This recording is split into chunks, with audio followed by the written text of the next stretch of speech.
About 5 years, Your Honor. Wala kang alam?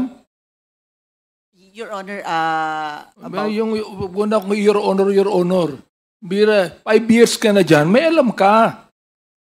Bira, ang inaano mo, meron kang journal na tinatago dyan. For example, like, okay, 170,000. Niresibuhan ang 100,000. Yung 70, walang resibo. Lagay yun. Di ba? Therefore, yung walang resibo 70,000, nire-record mo yan sa personal journal mo. Businessman ka eh.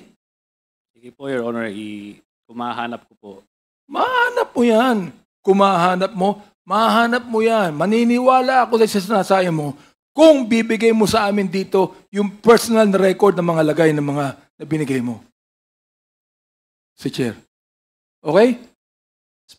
Yes po, Mr. I-submit Chair. mo dito.